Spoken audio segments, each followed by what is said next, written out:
There we go. Now I can hear you better too. Perfect. Awesome. Yeah, no, that Oh, sounds that is tons better too. The audio.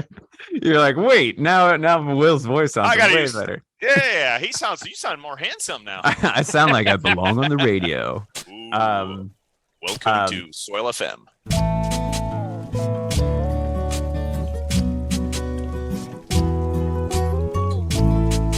Welcome to Field Notes from UW-Madison Extension. I'm Will Fulwider, and I'm joined by my co-host, Michael Geissinger. We bring farmers, experts, and agronomists to the table to talk about research-based approaches to the issues facing agriculture in Wisconsin. Today, we are talking to both an extension specialist and a farmer about strip tillage. First, we are joined by Dr. Francisco Arriaga. Dr. Arriaga is an associate professor and soil science extension specialist at UW-Madison, who specializes in soil physics and soil management. Dr. Arriaga, thanks for coming on today. Could you take a minute to introduce yourself and share what your research and extension work focuses on? Hi, well, thank you for having me. Pretty excited to be talking about soil and soil management, especially specifically tillage.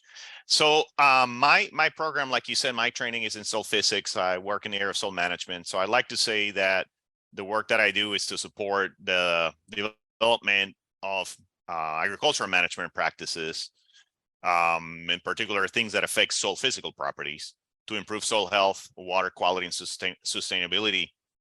I call my lab the Sustainable Soil Management Lab. And I know the word sustainability sometimes is a little loaded, but the way I see it is that the sustainability, we need to be looking in both at the economic side of things for the farming operation, which is a business, but also of the functioning of the soil, that's where soil health comes in, and also the environment at large. Most of the work I do, obviously, I use it for scientific presentations and the like, but also most of, if not all of my research is geared towards the output of outreach and extension activities. Great. Now, we're talking about strip tillage today, but when we hear about conservation tillage, no-tills tends to dominate the conversation. It's what a lot of farmers like to talk about. The soil health acolytes, when they're going around the country talking, they're mostly talking about that.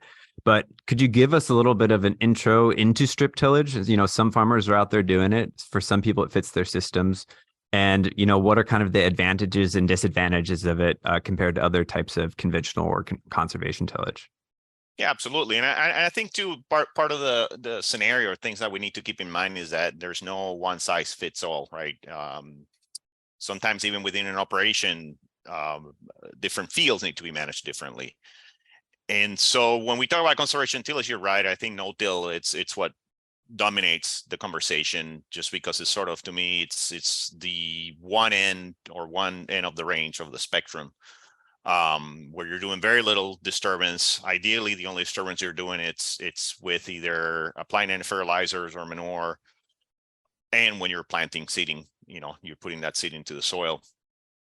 And with strip till, you're doing some further manipulation beyond that, right? You're trying to prepare the seed bed right where the seed is going to go, right in the row. And so you're trying to limit the disturbance you're doing across the field.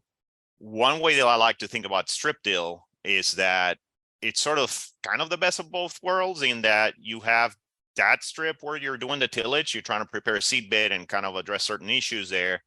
And that's, again, where you're going to be putting your planter in those rows. But then in between the rows, you sort of have then a situation where it's like no-till.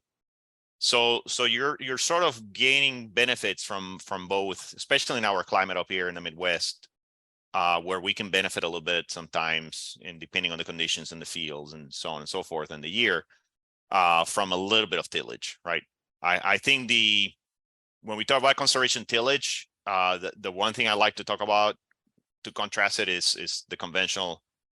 It's to try to reduce and not do excessive tillage. Mm-hmm. What is excessive, though? That's where it gets tricky, right? How do we define that? But that's sort of where that range, I guess, a spectrum, I guess, if you will, of tillage practices come in. And you were kind of talking about, like, sometimes the field can benefit from something like strip tillage. And can you drill down on that a little bit? Like, what specific situations call for it rather than others? Yeah, so I think strip till could be beneficial in, let's say, a scenario that you have perhaps a lot of residue. And so you want to, like I mentioned, in our climate, we typically have cool springs. So getting some of that residue from the row where you're going to be putting your seed will expose some of that soil, which is going to be darker than the residue, and will be exposed then or be receiving sunlight. So we'll be getting this solar radiation will help that soil in that area to warm up a little bit faster. So you might get better conditions in that case. So that's one scenario, for example, where it could be beneficial when you have high residue and you want to have that soil warm up a little bit in that strip. Having said that, though, no-till sometimes it's not too bad. You know, we have done a lot of research looking at no-till, and yeah, the soil tends to be a little bit cooler early on, but then it catches up fairly fast. But if that's a concern, right? The temperature, I think strip till that's a good scenario. The other one too, if you have concerns about maybe some minor compaction, soil compaction, doing that strip tillage, that could alleviate. And it depends also how you have the strip till rig set up. Some of them will have some kind of shallow shank that you can run in the ground and do that. During my days with the USDA Agricultural Research Service down in the Southeast, that's actually how we did strip tillage, because those soils actually have very low organic matter. You know, if you had 0.5% organic matter on some of those soils, you were rocking it, you know, 1% to 0.5%. But those soils tended to reconsolidate on their own just because of their condition, the type of soil we had. And so strip tillage, actually, we did it with a kind of a subsoiler shank to address that. So you can configure strip till to kind of suit your needs. You know, this is very specific to the Southeast, that one mentioned with a deep ripper type shank. But you can configure it to sort of address your needs. And that's one thing I like about the strip till, that it gives you still some flexibility. Right. And speaking of flexibility, you know, when we talk about timing, you know, obviously time with tillage is really important. And there are kind of some people that do stripping in the fall and in the spring, and some people that only do in the spring. And I kind of think, what's your thoughts on that? When is the best time to do it? You know, obviously in the spring it's wet more often, and so it's maybe you don't have as good of an opportunity to get in there early in order to set up the strips for then planting, because it's another pass you have to make in the spring. But I'm just curious about your thoughts on that. Yeah, so that's I guess always the sort of one of the debates, right? The timing when to do tillage operation. So again, it'll vary. I guess it'll depend. So the biggest issue, I guess, or the biggest hindrance, I guess, that I've heard, you know, concern that people have, it's the availability of the time, right? When can I get into the field? I have more time in the fall perhaps than in the spring, so I'd rather do it in the fall. And I think that probably is a big factor when people are trying to figure out when to do a particular tillage operation. It doesn't matter, not just strip tillage. In this specific case of strip tillage, and kind of looking at the benefits, I guess, to the crop, benefits to the soil, you know, the environment and all those kind of things, probably doing it in the spring is a little bit better in that you can still get erosion, you know, depending on the slope of your fields and the configuration, how you're running the strip till rig. You know, ideally you're running it perpendicular to the slope, all those type of things. But that can affect, you can still get some erosion out of those strips. It's going to be less than if you were doing a full width tillage, but you still get erosion on those type of concerns. So doing that in the spring would actually minimize that risk and that concern. But at the same time, you know, depending on your soil condition, if you do it in the fall, maybe the way that strip is left, the aggregates, the soil chunks, I guess, if you will, are not ideal for planting. And so maybe do it in the fall. That gives it some time for that soil to mellow and have a better condition than in the spring when you go to plant. So it'll vary because of the conditions, but some of the things that to consider are these that I just mentioned. Yeah, and that'll vary with your soil type as well, right? Soil type, the year, moisture, you know, what is the previous crop, those type of things. You know, like after soybeans, I would say if you can wait till the spring, do it after in the spring. That residue doesn't, it's not substantial compared to, let's say, corn, right? So yeah. So we're talking about erosion, talking about aggregation, and so that gets me thinking of soil health. And what are all the folks that are all about soil health, preach the no-till kind of the word of no-till, so to speak.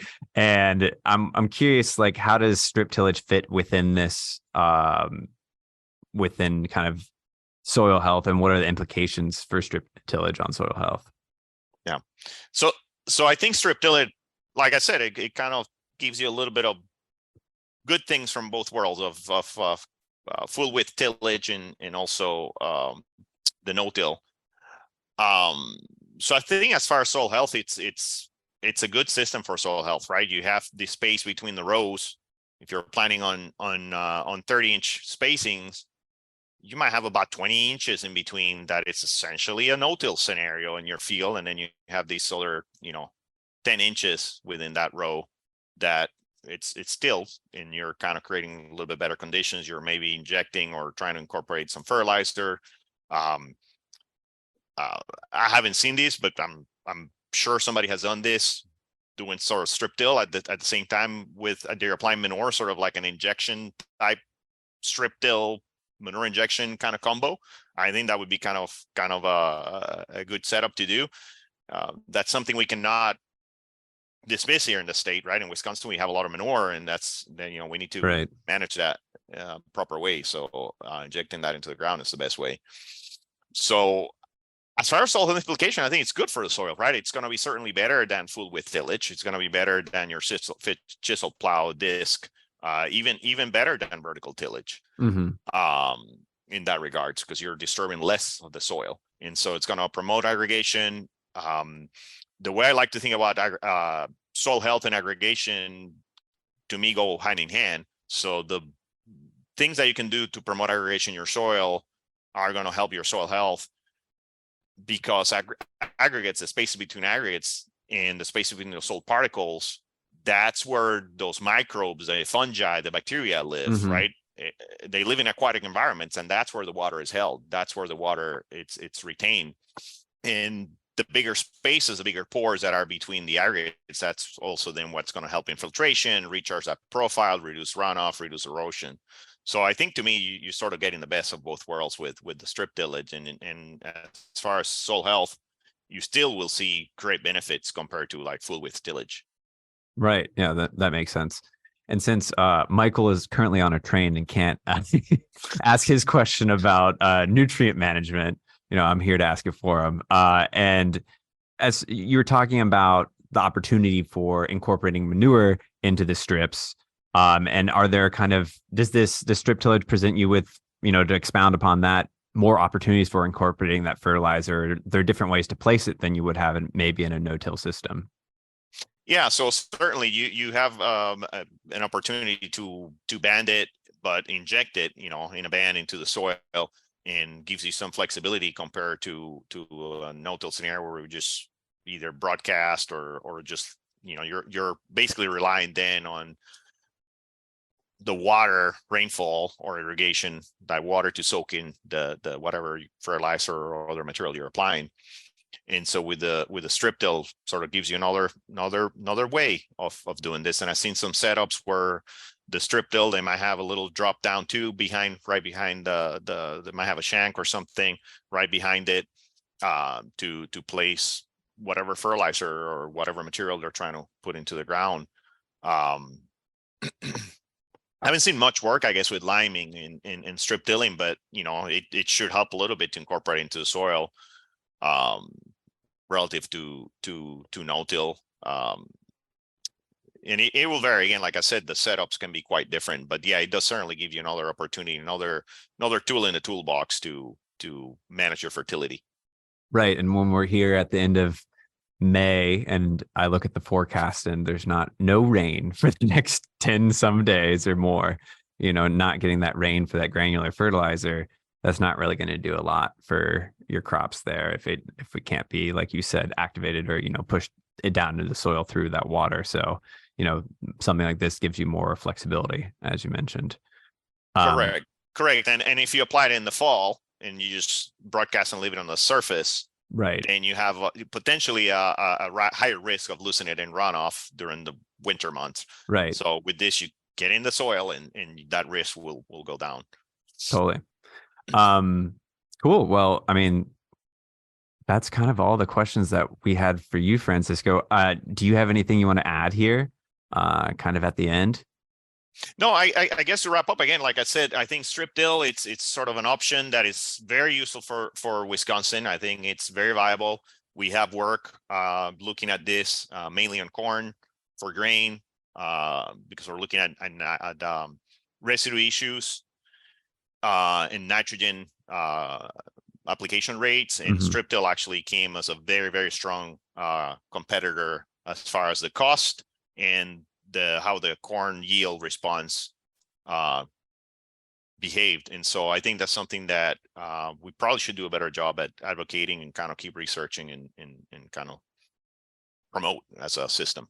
Yeah, because it's definitely not something that feels like it's at the forefront of conversations. It's kind of like, oh, there's that farm that strip tills over there, which I mean, if it's like you said, a tool in the toolbox, we need to be talking about it, especially if folks are looking for a different way to move away from conventional tillage, but, aren't fully ready to jump, 2 feet into the huge pond that is no-till and all the, consequences and difficulties that you have with changing that system. So absolutely. Yeah. And that's a big commitment, right? Like going from conventional tillage, full width tillage to then, let's say you're telling me now I cannot run a piece of tillage equipment there. I'm not comfortable with that. Right. So it's a good kind of at least step forward. But if you stop at that step, I think you're doing great still. Yeah. Well, great. Well, Dr. Arriaga, Francisco, thanks for joining us. Well, thank you for having me.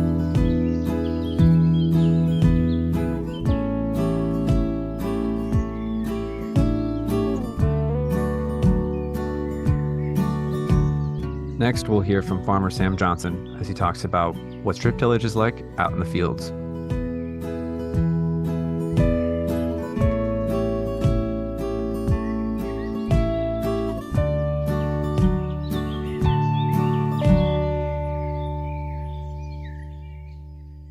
We started strip tilling in 2005.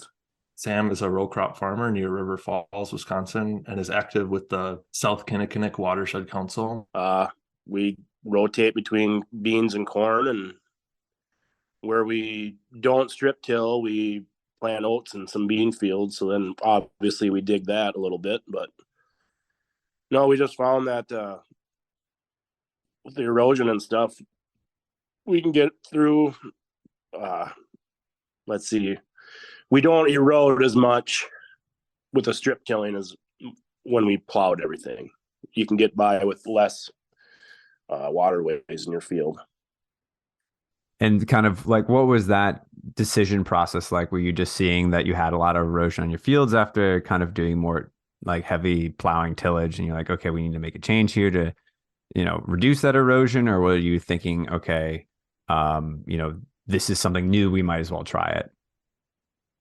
A little bit of both, I think. There's, you go by fence lines that have been there for years and years, and the fields are, a foot or more lower than the fence lines. And so something had to change, and it was a new thing, and my dad thought it would be a good idea. So there we go. We started trying it, and, the neighbors are like, what the heck are you doing? But as far as yield wise, it's very similar to everybody else. And the less passes across the field, the better, is what we figure.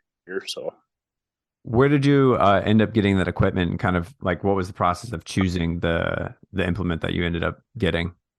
Well, I think at the time, I mean, it was, let's see, 18 years ago, there wasn't many to choose from. We ended up getting a DMI one from implement dealer just across the border in Minnesota. And we actually didn't have a big enough tractor to even pull it. So we borrowed a neighbor's and for the first year. And then we ended up buying a new tractor, or not a new one, but a new one to us, and went from there. Did you see a pretty immediate difference in that first year? Or was it, a couple years down the road that you started kind of seeing a little bit of change in, either erosion or, your yield stabilizing to what they were? I think, the first year, I actually wasn't full-time farming then at that time yet. The first year we didn't do it all strip till, but as it progressed, it's so much faster because you do one pass and you can plant. And it was like, time is money, right? I mean, so you got to do as much as you can, as quick as you can. And the yield wise, we never really saw that big of a difference ever. I mean, I'm sure there is, but you're saving time and fuel and everything else, but the less passes you go. So we just continued with it. And do you feel like, have you ever had to modify it or change it over the years? You had mentioned earlier in our conversation that you had gotten GPS at some point. Well, yeah. So we didn't have GPS for the first, 5-6 years.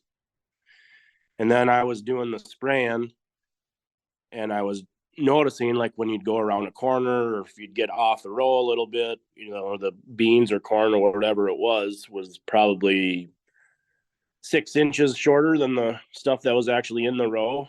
Oh, wow. So then we just discussed that it would be beneficial to get GPS so make sure you stay in the row, and it makes a huge difference.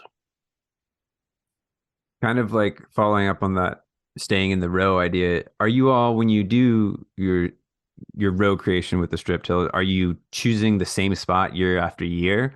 Or are you kind of alternating between the areas that were stripped and those that weren't?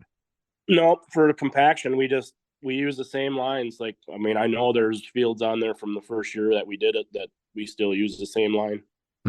Okay. So it's same over and over.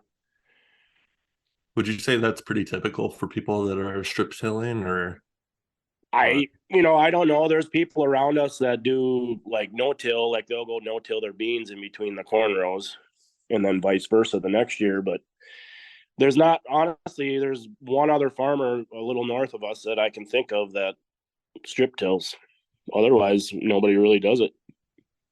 Yeah, same. It's certainly not as widespread as some of the other ones, but it sounds like it's working really well for you guys. You kind of touched on this earlier, but I'd like to talk about it again here. So do you guys tend to strip till in the fall or spring? And then could you elaborate on that, why one might be more preferable than the other? Well, when we first started, we tried getting everything done in the fall. But as I said earlier in our conversation, that before we got GPS, you couldn't really see the row very well. So we quit doing it in the fall. And in our cornfields for beans for the next year, the corn stalks were so tough to try to strip till through that we started using them, or waiting rather till the spring so you could go through those corn stalks better. But now that we have GPS, we could for sure do the bean fields. That's going to be corn next year in the fall because it doesn't matter. You don't even need to steer anymore. So that, I mean, it's a time thing too. It'd be nice to get some done in the fall, but depending on the weather, obviously, and how harvest goes, if you have the time to hop in there and do it. But there's also like to hunt too. So, there's you gotta balance it. Time is money, but it's also hunting time. Right. So Right. awesome. And what are some of the advantages or disadvantages that you've seen in your strip till system over a no-till or a conventional till system? It sounds like you guys used to do a lot of plowing. Yeah, I mean, the big thing is the time. There's huge save. You go like our neighbors, they chisel plow, and then they'll in the spring, or they'll chisel plow in the fall. And then they'll have to dig it in the spring and then put fertilizer on it and then go dig it again, then plant it. Whereas we just go in and strip till it and plant it and we're done. So, I mean, the time thing is huge for us. Does that strip tilling tend to save you money on fuel, especially compared to like a conventional implement, or is it pretty comparable? I think It might be comparable, but the less passes is huge. You got to go, instead of 3-4 times or whatever it may be, it's once. I mean, we did some trials where we no-tilled some and strip-tilled some side by side in the same field, and the no-till was significantly, I think it was like 5 or 6 bushel. It was beans, I know that, and it was like 5 or 6 bushel less per acre. We didn't do a whole acre, but side by side there it was less. And we honestly haven't conventional tilled for corn or beans in a long time, at least 18 years. So I can't really say conventional till anything bad or good about it. So Yeah, sounds good. I did have a logistical question that I wanted to follow up on too. When you guys are getting ready to strip till, what kind of field conditions are you usually watching out for so you know it's time? Well, we just do it. There's these wheels on the back, and if the mud sticks to them, we just quit. Really, it can be pretty damp out, but it takes quite a bit of power to pull it through the field. Surprisingly, we only have a 6-row tiller, but we had a 2-wheel drive tractor on it when we first started, and you could sometimes you couldn't make a hill, so we ended up getting a 4-wheel drive, which you can go through a lot. So, and obviously it's basically when it's time to plant, you can strip till, and we usually you can strip till faster than you can plant. So if it's time to plant, we'll go strip till a field, and then they can start planting, and you can keep strip tilling and stay ahead of the planter. One advantage of doing it in the fall, it does warm up a little quicker in the spring, but we figure if you get a day or 2 head start, it's good enough. I have a kind of funky question. You'd mentioned earlier that, the fence rows compared to where you've been tilling for, however many years the place has been farmed, you could see the difference. It was a foot deeper. I'm just curious, now that you have GPS and you've been, going over the same rows year after year, have you noticed some sort of differentiation between the rows being slightly lower than the kind of untilled medians, more or less, or is it just like look exactly the same at the end of the day? It's interesting because you can go like from year to year, because when you strip till, like our machine, it actually pulls the ground up, so it makes a little mound where the rows go. Oh, okay. So it's actually it's, if anything, I think the rows are a little higher, if anything. Otherwise and we don't go year after year after year. We do a rotation of oats and hay because we have cattle and horses. So it's not like we're doing the same fields over and over and over. Occasionally, every 4 or 5 years, we'll put a field of hay, or even if it's not hay, we'll dig it and plant oats, because we do plant oats and then we'll do a cover crop after oats if we're not seeding it down for alfalfa. Gotcha. And then that cover crop do you strip till that into that following year, or is that like a winter killed cover crop? Yeah. So a lot of times what we've been doing lately is we'll strip till it or no till it. Okay. And is that like a cereal rye cover crop, or what are you all planting after? Yeah. Last few years. Well, we used to do radishes and stuff, but that got pretty expensive. So now the last few years we've just done rye. Yeah. And so you strip it and then you come back and burn off kind of in between the strip till rows after planting or something? Well, we'd usually try to burn it off and then just strip till it and plant it. Gotcha. About 3 years ago, we didn't get to it in time, and I know that the rye was 3 feet tall, and we planted corn right through it, and everyone thought we were crazy and went in there and sprayed it, and it was some of the best corn we had. Really? Another advantage of strip tilling, when you leave all that residue on top of the ground, it holds a lot more moisture than if it's worked. Right. Yeah. So you're holding moisture kind of in between the rows, keeping some of that, Right. and then you're, getting that nice black earth exposed to the sun, warming it up, Right. getting it nice and ready for planting. So kind of best of both worlds, so to speak. Right. And that's one thing we did have to do to our strip tiller machine. It came with coulters on the front, Mm. but we took those off and bought some trash whips and put on, and that helped a lot. Looks like there's a little windrow of corn stalks a lot of times in between your rows, but it grows through it. Yeah. And in those medians, I guess that's just what I'm going to call the area between the strips. Sure. Do you have, you've had, you had 3 feet of rye. Do you get pretty good weed suppression from that rye? Yeah. We went in there and sprayed it, and I think that was one of the only years that we didn't have to spray it twice, because it just took, it took that long for the rye to die down. And by the time that was, the corn was a couple feet tall, and it's just amazing actually how it works. The canopy was almost there, so it didn't have to spray it again. Right.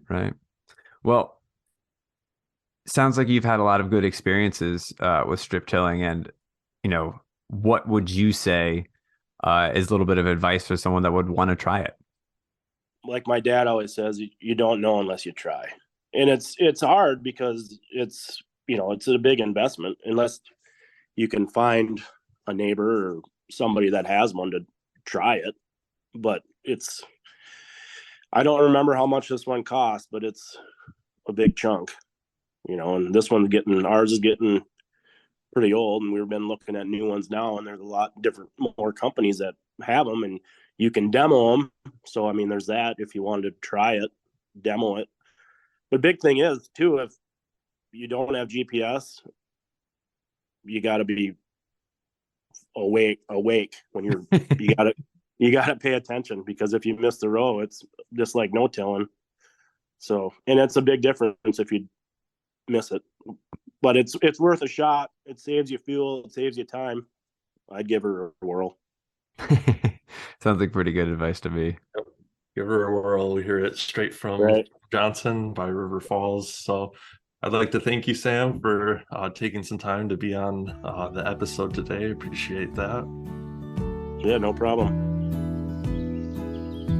Thanks for listening. This has been Field Notes from UW-Madison Extension. My name is Will Fulwider, Regional Crops Educator for Dane and Dodge counties. And I was joined by my co-host, Michael Geissinger, Outreach Specialist in Northwest Wisconsin for the Nutrient and Pest Management Program of UW-Madison. A big thank you to Joe Ryan for creating our theme music, and to Abby Wilkie-Maki for our logo. If you have any questions about anything you've heard today, or about your farming practices in general, reach out to the Extension Agriculture Educators serving your region.